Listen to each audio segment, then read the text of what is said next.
Lucas thought he could humiliate the new kid by spitting in his face in front of everyone, but he had no idea that Daniel was a martial arts expert trained to stay calm in tough situations. Daniel Reed's first day at Maplewood Middle School wasn't quite what he had imagined.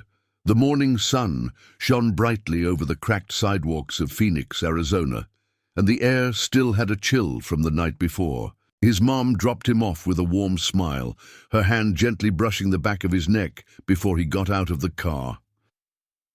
He adjusted his backpack, took a deep breath, and headed toward the main building, trying to ignore the stares. New kid, same. Old story, like he'd just landed from another planet.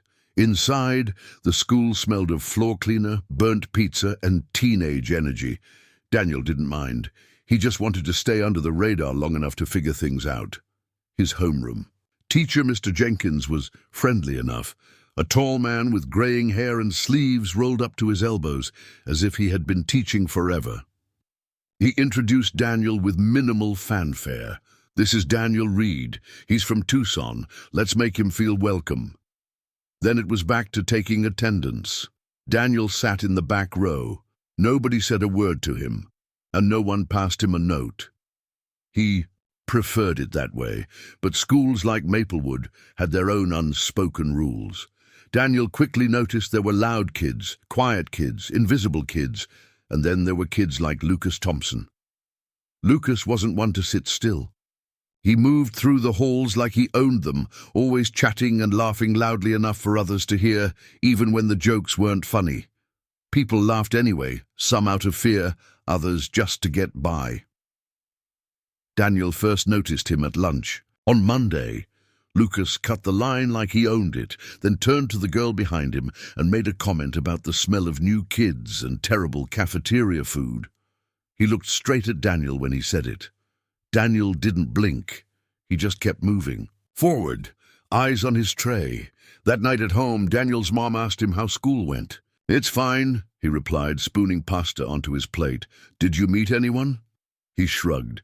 She studied him for a moment longer than he would have liked, then smiled and moved on. By Wednesday, Daniel had found his rhythm. He navigated the hallways with minimal fuss.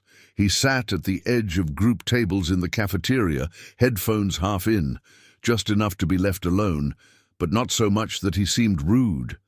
He kept his voice soft when teachers called on him, never giving them a reason to look twice. But Lucas kept circling the basketball court, and as Daniel walked past a group of boys, Lucas was among them. "Hey, look!" Lucas shouted loud enough for everyone to hear. "It's Mr. Mute!" A few of the others chuckled. Daniel stopped and turned to face him. "Got something to say?" he asked, calm as a still pond. Lucas smirked, "Just wondering if you're broken or just scared to talk." Daniel stared at him for a moment, then replied, "Neither," and walked away. Lucas didn't like that. He preferred control. He craved reactions, and Daniel didn't give him one. That made him a threat, but Lucas wasn't done yet. He just didn't know how far he would push it. By Thursday morning, the atmosphere around Daniel started to feel different. He hadn't done anything special, no grand speeches, no flashy moves, but now people were watching him. A few kids had noticed that moment on the basketball court, how Daniel stood there, calm and unshaken, looking at Lucas. It wasn't the gaze of someone afraid. It was the kind of look that made Lucas feel smaller than he liked, and that unsettled him. Daniel had gym second period. They were doing partner drills, push-ups, sit-ups, sprint relays. When Coach Anderson told them to pair up, most kids rushed toward their friends. Daniel walked toward the bleachers, waiting for the leftover options. Lucas saw his opportunity. He stepped right into Daniel's path, arms spread wide, mocking. "Partner up with me, new guy," Lucas said, loud and grinning. Daniel met his gaze. "I'm good." "Oh no, you and I are going to be best buds," Lucas declared, slapping Daniel hard on the shoulder, a bit too hard. Coach glanced over but didn't say anything. He probably thought they were just being boys. The workout began. Sit-ups, push-ups, sprints. Lucas turned every move into a game, adding a slap here, a shove there. Daniel didn't react at all, but Lucas was watching, searching for weaknesses. Then came the relay. Lucas stood behind Daniel, waiting to slap his hand as he ran back from the marker. "Faster, turtle!" he yelled. Daniel didn't even look back. He ran, tagged the marker, returned, and tagged Lucas with a clean clap. Lucas slapped his hand harder than necessary, then stumbled on purpose and said loudly enough for everyone to hear, "He's got butterfingers. Probably can't even hold a pencil straight." This time nobody laughed. After class, Daniel stayed behind to tie his shoes. Lucas hung back too. "Hey," Lucas said. Daniel looked up. "You act like you're better than everyone." Daniel blinked.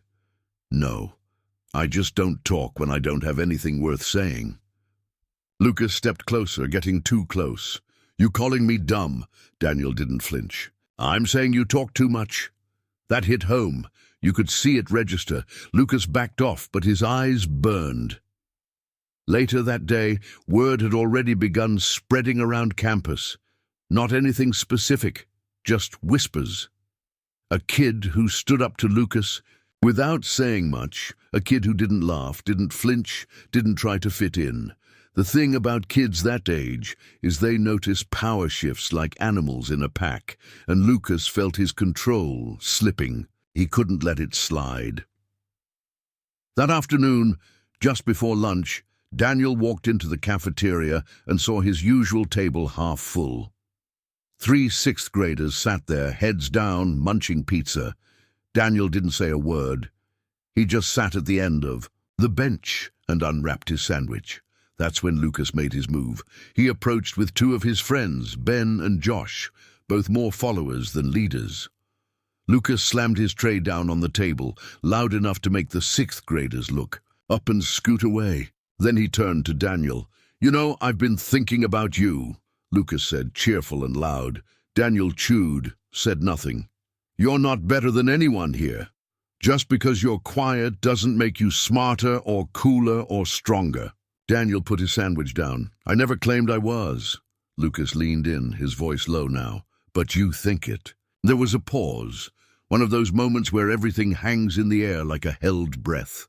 Then Daniel said, "You talk like you're trying to convince yourself of something." Lucas blinked. That one stung. He straightened up, his smile fading, fingers gripping the tray tighter. People nearby were starting to turn around. A few kids elbowed their friends and pointed, but Lucas wasn't looking for words anymore. He wanted control, and he was about to cross a line. Lunchtime on Thursday was buzzing, forks scraping plastic, trays, sneakers squeaking on the old tile floor, voices bouncing off the walls in every direction. Daniel stood by the milk cooler, waiting his turn in line. His tray was empty, but his mind was busy. Math test results, his mum's job interview, the chicken nuggets he hoped wouldn't be frozen in the middle. Behind him, a pause in the noise rippled through the room, too small to notice unless you were paying attention. "Hey!" Lucas's voice broke through. Daniel didn't turn. He knew who it was. He grabbed a chocolate milk from the cooler and stepped forward. "Hey!" Lucas shouted again, louder. "You got wax in your ears?" Daniel turned his head halfway. "No." "Then, why are you ignoring me?" The kid in front of Daniel moved up in line. Daniel followed, calm and quiet. Lucas stepped right up behind him, standing too close. Daniel could feel his breath. "You think you're better than me?" Lucas asked, this time not even pretending to joke. Daniel remained silent. "You've got some nerve," Lucas continued. "Coming in here with your silence, acting like you're too good for the rest of us." Daniel turned around. His face was unreadable. "You're doing a lot right now," he said. That was it. That was the line. Lucas's expression shifted. He stepped forward, barely a foot between them now. His hand twitched, and for a brief moment, it seemed like he might push Daniel, but instead he spat right in Daniel's face. The entire cafeteria seemed to freeze. A tray clattered somewhere in the background, and conversations stopped mid-sentence. You could have heard a pin drop. Daniel didn't move. Spit dripped from his cheek, warm and disgusting. His fingers tightened around the edge of his tray, not from anger, but from self-control.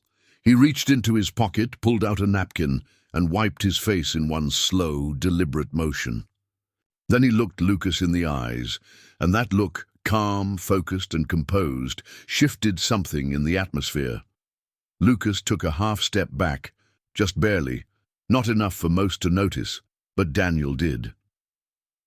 A teacher stood on the far side of the cafeteria, talking to another staff member. They hadn't seen it, but kids did. A dozen phones hovered just low enough not to get caught. Lucas shifted, his bravado starting to crack. He mumbled, "Yeah, thought so," as he turned to walk away. But Daniel spoke, his voice low and steady. "Don't touch me again." Lucas turned back, his face now red. "Or what?" "You don't want to find out," Daniel replied, without raising his voice. Ben, standing a few feet back, whispered, "Yo, chill." Lucas turned to him. "He just threatened me." Daniel shook his head. "I didn't threaten you, I warned you." There it was again, that tone, controlled, measured, but with something underlying it, like a dam holding back a flood. Lucas didn't understand it yet, but he was about to. The kids watching saw it, and they didn't view Daniel the same anymore. No shouting, no fists, just that steady calm that rattled Lucas in a way he didn't comprehend. But Lucas had pushed too far, and the next time Daniel wouldn't just be wiping his face. Friday arrived quickly. Daniel walked into school as if nothing had happened. Same hoodie, same quiet demeanor, same spot in the cafeteria line, but everything had changed. By now the tale had spread. Spit in the face, no reaction. One sentence, and Lucas stepped back. The entire 7th grade buzzed under their breath. A few 8th graders joined in the chatter. Some kids gave Daniel extra space when he walked by. Others glanced at him a bit longer than usual, whispering behind cupped hands. He didn't care. He wasn't there to impress anyone. He just wanted to eat his lunch and make it through the day. Lucas, however, was unraveling. He spent all Thursday night replaying that moment, how Daniel looked at him like he wasn't afraid, like he didn't even need to respond. It made Lucas's skin crawl. No one had ever made him feel small like that before. In his world, you didn't let things like that slide. Respect wasn't earned, it was taken. So Lucas showed up to school on Friday with a chip on his shoulder and something to prove. At lunch, he didn't wait. He marched straight toward Daniel, who was sitting at the edge of a table, eating a turkey sandwich and apple slices alone. "Hey," Lucas said. Daniel didn't look up. "Don't." That one word, firm and final. Lucas's voice escalated. "What's your problem, man? Think you're tough now because you made me look bad yesterday?" Daniel didn't look up. "You made yourself look bad." That was it. Lucas reached forward and shoved Daniel hard. The table shook, the apple slices rolled onto the floor, and a carton of milk tipped over and spilled off the edge. A few kids stood up. Others held their breath. Phones came out again. Daniel stumbled slightly, caught himself, and didn't move. For a moment, he stood completely still, not angry, not scared, just still. Then slowly he stepped forward, one step, then another. Lucas laughed, nervous now, trying to keep up the act. "What? You gonna hit me?" Daniel said nothing. Lucas swung again, not a punch, just another shove, harder this time. Daniel moved, fluid, quick and controlled. His arm rose, catching Lucas's wrist before it landed. He sidestepped, shifted his body, and in one smooth motion he used Lucas's own weight to throw him off balance. Lucas stumbled, landing on his back, tray skidding across the floor. Gasps echoed around the room. Daniel didn't approach him. He didn't throw a punch. He just stood there. One kid whispered, "Whoa, did you see that?" Ben's jaw dropped. "That wasn't normal." Lucas sat up, humiliated, face flushed, shirt stained with milk, eyes darting around like a wild animal trapped in a cage. Daniel didn't say anything because he didn't need to, and that silence, that steady presence, carried more weight than 1,000 words. Coach Harris, the assistant PE teacher, rushed over from across the room. "What's happening here?" he barked. No one responded. Ben stepped forward. "Lucas started it." Harris turned to Daniel. "You okay?" Daniel nodded. He wasn't out of breath. His hands weren't clenched. His face was calm. Harris looked at Lucas, still on the ground. "Get up, let's talk." But Daniel picked up his tray, grabbed the apple slices off the floor, tossed them in the trash, and walked out of the cafeteria without looking back. But what Daniel didn't know yet was how much this incident was about to change everything. Lucas didn't return for fifth period. Word was he got called into the principal's office with Coach Harris and his mom on speakerphone. Some kids claimed he was crying, others said he was yelling. Either way, he didn't come back for the rest of the day. Daniel sat through class as usual. He took notes, responded when called on, and didn't mention it. No one around him did, either. But the glances, those quiet, wide-eyed looks, spoke volumes. By the end of the school day, the video had surfaced. Someone in the cafeteria had caught the whole scene, not just the push, but the stance, the way Daniel moved. That sharp shift in body weight, the technique. It spread quickly. Group chats lit up, texts buzzed under desks. "New kid's a ninja. He didn't even hit him. Dude's like a martial arts movie star." But chill. That evening, Daniel sat at the dinner table with his mum. She stirred the pot on the stove while he picked at his food. "Quiet day?" she asked. He nodded. "Yeah. You seem lighter." "I think people are really seeing me now, like really seeing." She smiled. "That's a good thing." "Yeah, I think it is." A week later, something small but significant occurred. A sixth-grade boy named Oliver was being bullied. Outside the library, a couple of older kids had taken his backpack and were tossing it back and forth. Oliver looked terrified, on the verge of tears. Daniel noticed it from across the quad. He didn't rush over. He didn't yell. He walked, and the moment the older boys spotted him approaching, they stopped. One of them caught the bag mid-air, handed it back to Oliver without a word, and walked away. Daniel nodded to Oliver, who blinked up at him as if he'd just seen a superhero. "You good?" Oliver nodded quickly. "Yeah, thanks."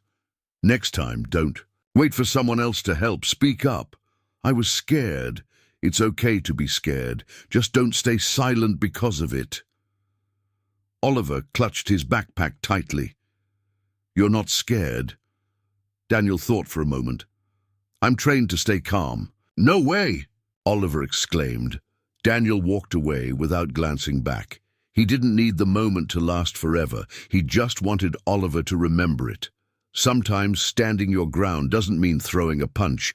It means knowing who you are, even when the world tries to tell you otherwise.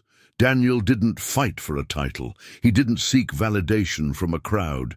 He stood tall for himself. And in doing so, he gave others permission to do the same. Because true strength isn't loud. It's steady, it's patient, and when it's tested, it doesn't waver. If this story resonated with you, hit that subscribe button and share it with someone who needs to hear it. Stories like Daniel's matter because they remind us that character, not volume, defines a person.